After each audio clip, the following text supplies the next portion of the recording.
Hello everyone. Once again we are here to share a video to talk about a very important theme from Bhagavad Gita, which is the desires. As a part of our learning of Formula 44 techniques of meditation. So when we sit down in the meditation, let us learn from some iconic shlokas from Bhagavad Gita chapter 3, which is Karma Yoga, realizing the Supreme, realizing God through actions, through karma. So in this context,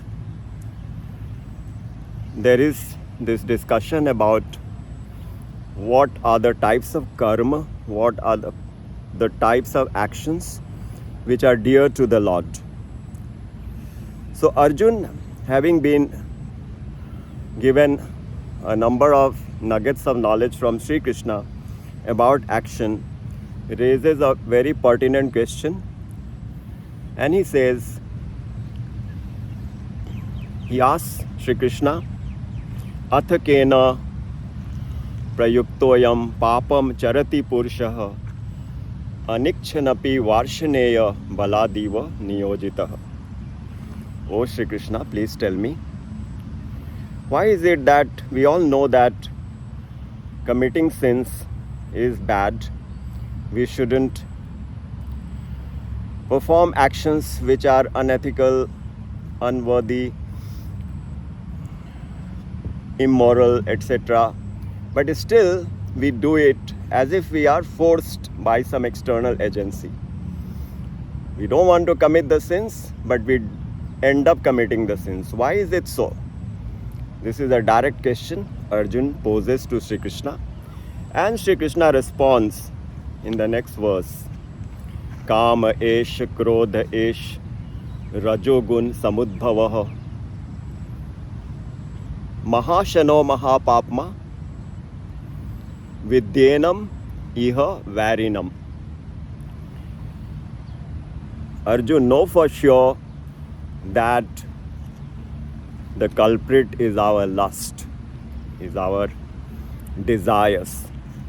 Now the lust is a sensual lust, a physical lust, but it is also about the lust for wealth, the lust for prestige, the lust for position, the lust for name and fame, etc.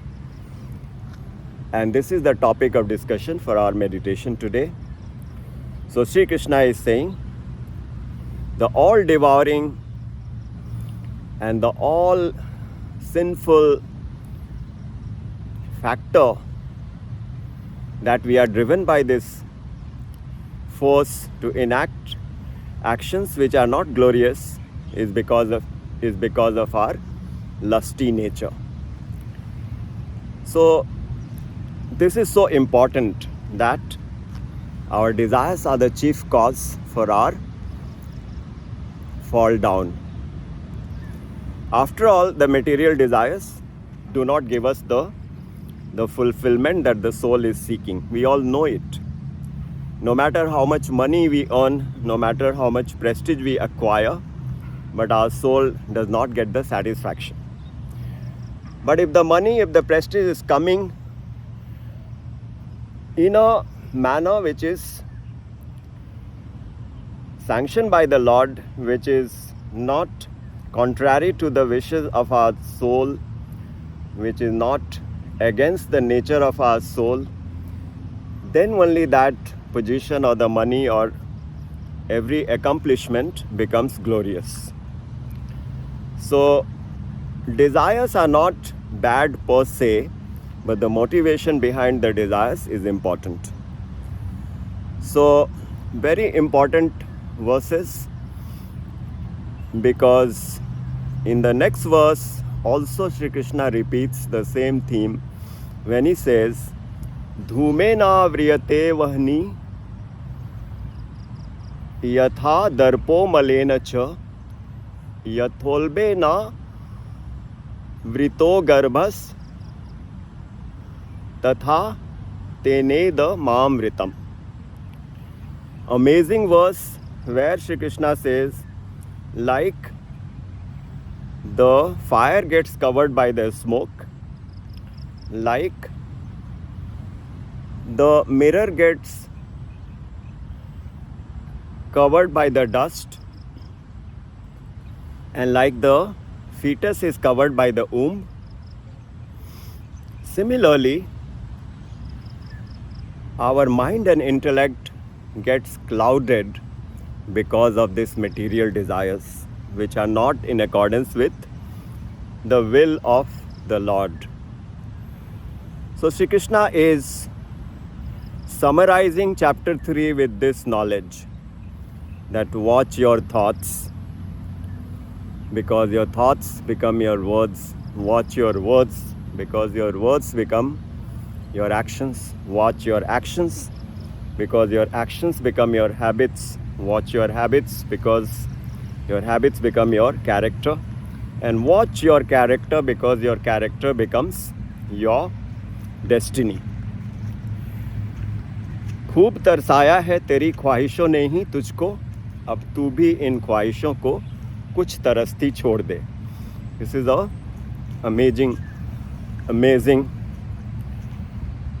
precept by Jagat Guru Sri Kripaluji Maharaj. He has summarized the entire philosophy in a beautiful couplet, a share, that your desires are the real tormentors. It doesn't leave us in peace and bliss. Now when the desires come to you, leave them unfulfilled and torment them. So torment them by not fulfilling them. And he is talking about the material desires which are not sanctioned by the will of the Lord. However, if the desires are in accordance with the Lord's will, everything becomes glorious and auspicious and beautiful. For example, the food. One alternative is to cook food for our own sense gratification, for our own palate, without any consideration that the potato and the cauliflower that we are consuming are actually the divine gift. The magic is happening in the earth. The earth is becoming all these plants and vegetables and leaves and grains and fruits. And this is the mercy of the Lord that all these materials are provided to us. So when we consume the food, we remember that Almighty, who is also seated in our heart and is available for all guidance, but we have forgotten them. But if we remember them, and the same food, when we consume, we remember that Almighty, then the food becomes spiritualized, and we consume and we distribute, then it becomes prasad, the blessings. So this is the theme for today's meditational technique, Bhagavad Gita. In the concluding part of the chapter 3, the 3 shlokas that we shared, dhumena vriyate vahni, yatha darpo malena cha, yatholbena tatha garbhas, yatholbena yatha garbhas, tatha tene demavritam. Like the fire is covered by the smoke, like the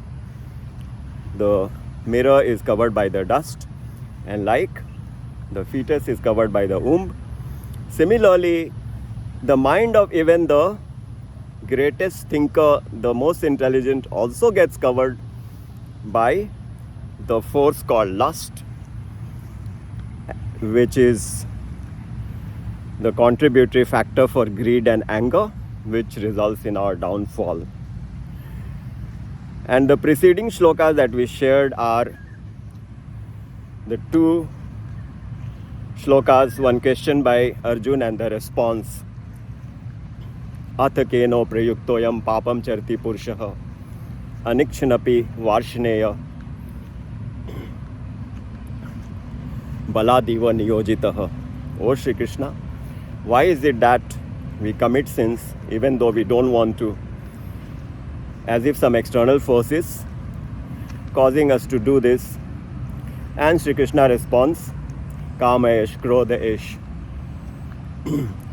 rajo-guṇa-samudbhavaḥ, mahā-śhano mahā-pāpmā, viddhyenam, eṣha vairiṇam. This is the lust.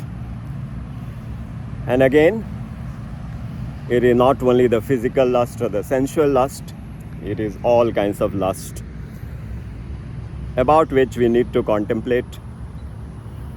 About the consequences of our actions, we need to think. But the best way is to remember the Lord. And when we remember the Lord who is seated in our heart all the time, who is there in every particle of this universe in the form of Brahma, in our heart he is there in the form of Paramatma. And as Bhagavān, he appears as Ram and Krishna and Radha and Shiv and Ganesh, different personalities. So if we remember that Lord, we are safe and sound and blissful. This is a theme for our meditation. Take care and see you in the next video.